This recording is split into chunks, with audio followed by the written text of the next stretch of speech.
Ben bırakmayı pul bağlayalım artık. Kısırma. Hadi şaka. Kısırma. Orta Bana 1 milyon şaka yandı. Gelin şuna. 50 matı pavan yok ne? Yok şaka 50 matı pavan. Yok 50 matı. Nene 100 milyon, 1 milyon, 2 milyon pavan. 50 matı pavan yok. Çok tutuyamayız. 1 milyon. Bana tut elini. Ortadan tutturun 1 yerde. Bana yıktı. Acayip. Çok gel acayip. Evet Muhammed kapısana gel. Ayıştır pek oynuyor. Ayıştır. Nasıl diye kandan bağı geldi. Bağda odan kuş bitti. 1 milyon bakın. Acayip gel acayip. İyi ver Muhammed'e. İyi versene. Tavalar. Gel git. Daha işte dünyanın altından 5 milyon çıkın bağlarlar. Başka 5 milyon oy ödü. Daha işte dünyanın altından aşkavattan 5 milyon. Gelin benim yanıma gelin. Vay kesse bir bağız. Ben önce kasara gittim ben. Gel gel buraya.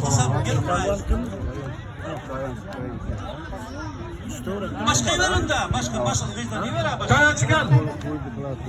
Dayanç bağlar. Kerkiden. Kılıçkası armatur.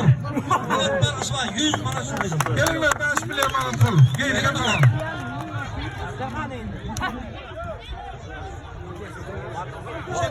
Şuradan bir ver.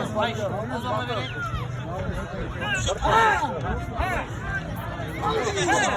Oturmaya kaldı sen.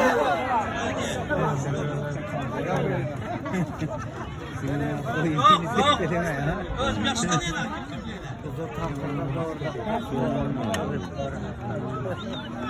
Aynen. Oynaş. Ha bir diğer kavla. Gel diye oğlum gel bana. Oğlum yap. Tut. Şu kıza bağırma. 100 milyon bağırmış var. 100 manat.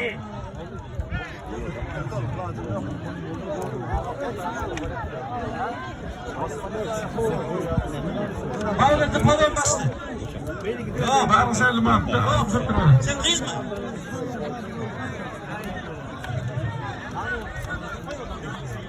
Yok o zaman verecek bana. Kim deli? Kim? Süperler. Ama. Yani insan bak da.